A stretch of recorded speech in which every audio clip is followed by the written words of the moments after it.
يا صباح الفل والياسمين على حبايب قلبي الغاليين، عاملين ايه يا روح حبايب قلبي؟ وحشتوني وربنا يخليكم ليا بصراحة ربنا بالتعليقات اللي انتوا بتبعتوها لي. بس انتوا ليه بتبعتوها على الواتس؟ هو انتوا اتعودتوا تكلموني على الواتس ما تكلمونيش على القناة؟ طب انا مش عارفة الناس بتتفرج على الفيديو وبتبعت لي التعليقات على الواتس، طب ما تكتبوها لي في الفيديو.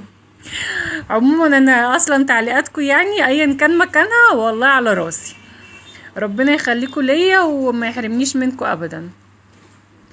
يومي النهارده بدأ معاكم اهوت. صحيت بدري على غير العادة. بس طب انا صحيت بدري ليه؟ عشان خاطر بدأنا دراسة بقى، والمدرسة والمدرسين. وكنزي مدرسين بقى، يعني هي كنزي بدأ بصراحة دروس بقى لها مثلا 15 يوم، يعني كده من اول الشهر مثلا، يعني بقى لها حبة. فالنهارده كان في مفروض المدرسة جاية، فعشان كده صحيت بدري. بحب ان انا اخلص كل حاجة عشان هي بتبقى قاعدة بتشرح لها بره، وانا قاعدة يعني جوه مركزة معاها، عشان لما اجي اعيد الشرح اعيده بنفس طريقتها. فاهمين مني حاجة؟ بس عشان خاطر الشرح لما بعيده لها يعني بطريقتي غير طريقة الميس، فالطريقة بتاعت دي غير ديت فبتتشتت. فاهمين حاجة؟ اللي هي لو انا اركز معاني فيكم، طب مين فيكم اللي صح؟ فبحب اشرح لها بطريقة نفس الميس اللي شرحت بيها. بس فبحب اصحى بدري بقى اخلص كل اللي ورايا. فهنا اول ما صحيت بقى يعني ما خدتش اي هدنه في اي فرصه في اي بتاع. دخلت على طول على المطبخ، قلت يعني اشطب المواعين اللي فيها، هي ما فيهاش كتير. هما كانوا الاطباق بس بتوع العشاء، عشان حتى العشاء ما كانش العشاء اللي هو يعني كتير وليه مواعين واطباق وجو من دوت. لا هما بالليل بس قالوا لي عايزين ناكل مكرونه. فانا عموما ببقى محضره الصلصه بتاعت المكرونه. معلش اسفه، قلت اطفي السويت اللي احنا فيه دوت. انا ببقى محضره الصلصه بتاعت المكرونه، فسلقت لهم بس المكرونه يعني على طول، وقلبتها لهم كده وعلى طول كلوها سخنه. فهم كانوا عايزين ياكلوا مكرونه بالليل، ما كانوش يعني انا كنت مقضيه سندوتشات بصراحه اليوم دوت. قلت الاكل سندوتشات دوت يعني انا وعيالي بنحبه، بس بابا ما ملوش فيه. فبالليل قال لي لا انا عايزه اكل مكرونه، ورحت عامله لهم بقى بصراحه مكرونه. بس وهنا كده كنت قمت اول ما صحيت، هما كانوا كام طبق بس والحله بتاعت المكرونه، ما كانش في اي حاجه تاني لان انا كنت مشطبه المطبخ يعني. هنا بقى كان في غسيل في الغساله فقلت اطلعه. ما قدرتش بصراحه اغسل الاطباق بالليل بتاعت العشاء، اللي هو خلاص انا كنت فصلت. انا كنت بعمل لهم المكرونه وانا تقريبا كنت واقفه نايمه على نفسي في المطبخ، خلاص كنت فاصله يعني، كنت نفسي انام جدا. لاني انا نومي مش منتظم، معرفش ليه، مش عارفه اظبط نومي.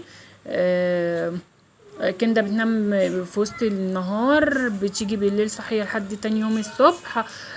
طبعا انا طول الوقت دوت انا صاحيه، اجي بقى انام فبنصحى برضو اللي هو يعني بصحى حوالي الساعه 3 4. ما ببقاش يعني نومي مش منتظم مش مظبوط. فاهمين حاجه مني؟ بس امبارح طبعا نمنا متاخر كالعاده، وصحيت النهارده بدري عشان اظبط الدنيا قبل الميس يعني ما تيجي وكده. فالنوم بصراحه مش مظبوط، مش عارفه هو مخاصمني ولا زعلان مني ولا العلاقه ما بيننا اتبهدلت ليه. هنا طلعت الغسيل ودخلت بقى، قلت ارص غسيل تاني. ما هو احنا حياتنا كده نشيل نحط يعني. انا الغساله نفسي يعني اعمل لها دورة الخل ديت، بس للأسف مش عارفة والله ما عارفة اللي هو اقول ايه. لا طب انزل يعني احط حبة الغسيل دول، وبعدين بعد ما اطلعها على طول هعمل دورة الخل. فعبال ما باجي اطلعه بلاقي نفسي هاتلها اللي بتتفرج عليه، بلاقي نفس الغسيل اتقوم تاني. فاللي هو لا خلاص انا هطفي وهحط دول وهفصل بعد كده ارجع احط دورة الخل. انا مش مجمعة، انتوا واخدين بالكم مني؟ معلش. بس فهنا كده كنت خلاص اهو رتبت الغسيل الابيض. بصوا انا بحب الم كده مطرح الغسيل لو في تراب في نمل عندي بطريقه رهيبه رهيبه رهيبه. انا مش فاهمه ليه، يعني لو انت بتحاربيه من ناحيه بيجي من ناحيه، بتحاربيه من ناحيه بيجي من ناحيه، مش عارفه ليه.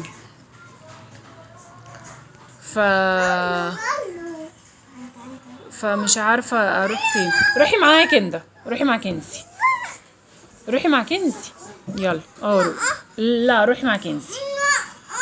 طب اخرج انا؟ ما انا مش متفقه انا وانت في اوضه. امشي انا؟ امشي كتشك قهوه. اروح فين؟ امشي برا؟ امشي واسيبك؟ امشي في الشارع واسيبك؟ امشي؟ طب خلاص روحي مع كنزي العبي برا. الجايه يا كنزي تتفرج، يلا روحي. بس هنا كنت خلاص اهوت خلصت وحضرنا الفطار. جبنا بقوطه وبيض بالفول وفول بس حبه صغننه عشان كانت ماما بتفطر معانا، وماما يعني ممنوعه دلوقتي من اي حاجه فيها دهون. الدكتور منعها من السمنه والزيت والجو دوت واللبن والبيض واللحمه اللي هي الملبسه شويه، وجلد الفراخ ممنوع طبعا، احنا ما بناكلوش، بس هو كل دوت هي ممنوعه منه. واللبن مأثر فيها جدا. فهو مديها تاكل، قال لها يعني مسموح لها ان هي تاكل بزيت خالي من الكوليسترول. بصراحه انا ما عنديش، هو احنا جبناه لها هي هناك يعني في شقتها فبتستعمله، لكن انا عندي في شقتي ما عنديش بصراحه خالي من الكوليسترول. انا عندي الزيت العادي اللي احنا بنستخدمه. فعملت لها حبه الفول دول من غير اللي هم كانوا في الطاسه الصغننه لو خدتوا بالكم، من غير حاجه خالص. حطيت الفول وعصرت ليمونه كامله وحطيت عليه اهي مامي ست الحبايب يا حبيبي، وحطيت عليه ملح وكمون بس. فكنت خايفه ان هو يطلع مش حلو لان هو مش محطوط عليه اي حاجه، بس والله طعمه حلو، الليمون باين فيه وكان طعمه جميل. بس وفطرنا، حطينا جبنه وجبنه بقوطه ومسقعه. ماما كانت عاملاها طريقتها تحفه تحفه والله، الطريقه ديت عجبتنا. عشان هي يعني بتعمل الاكل من يعني بتخف الدهون منه كتير، فعملت المسقعه من غير ما تقلي المتنجان ولا تشويه. هخليها تعملها لكم في مره والله هتعجبكم، جميله جدا. بس وهنا بقى خرجت انضف الصاله عشان هي ما فيهاش حاجه، بس قلت يعني اروق عليها كده عشان الميز بتاعت كنزي بتقعد في الصاله وعشان المكان يبقى نضيف وريحته حلوه وكده. بس لمعت الشباك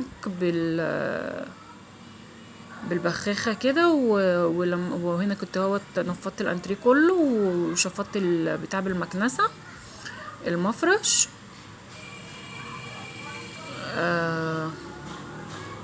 هو ما كانش فيه تراب قوي، ما كانش فيه حاجه اصلا ان احنا ما نقعدش فيها. الشاشه عمالين حي البابا ان هو يشغل لنا يحط لنا فيها ريسيفر، ما فيش مش في دماغه بصراحه، احنا تعبنا منه. انا قلت اشتكي لكم يعني بالمره منه، بما ان هو الفيديو فضفضه مع بعضينا فانا قلت اشتكي لكم. هنا حطيت حبه كلور في الميه وقلت المع كده الطرقه يعني اللي باينه ديت، السيراميك بتاعها باين. وهنا كده كنت بفتح الباب وبلمع الدنيا، بتدي يعني ريحه حلوه والدنيا بتبقى تمام. هنا هو بقى كنت بولع البخور بصوا، فكنت واقفه قدام المروحه بيه فبقى يطير. هنا كانت الميسه هي جت وبتشرح لكنزي، وكده كان يومنا تمام. وما تنسونيش بقى في اشتراككم واللايك بتاعكم.